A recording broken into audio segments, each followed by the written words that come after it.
کرسی پر بیٹھ کر نماز ادا کرنا سنت مطہرہ سے ثابت ہے۔ اکثر لوگ جہاں دل کرتا ہے صف میں کرسی رکھ کر نماز ادا کرتے ہیں، کیا اس سے صف میں رکھنا پیدا نہیں ہوتا؟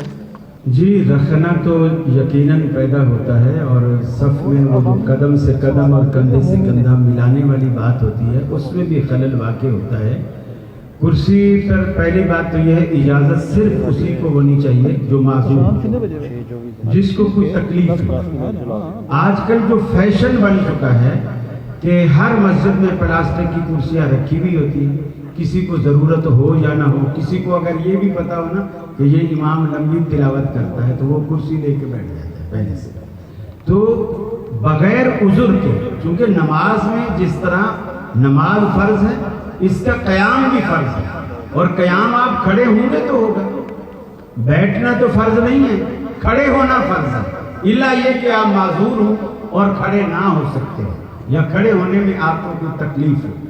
اور اس سے سب سے زیادہ بری بات میں نے یہ دیکھی ہے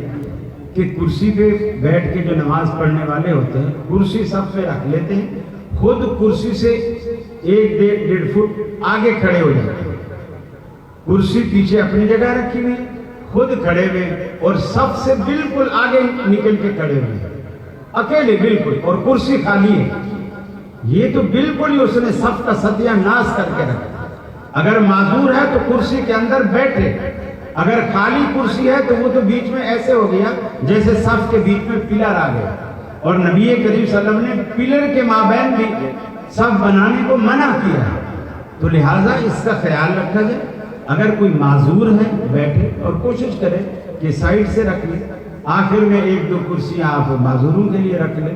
بوڑھوں کے لیے رکھ لیں، بیماروں کے لیے رکھ لیں، اور بیچ میں صفوں کو خراب نہ کریں۔ جزاک اللہ۔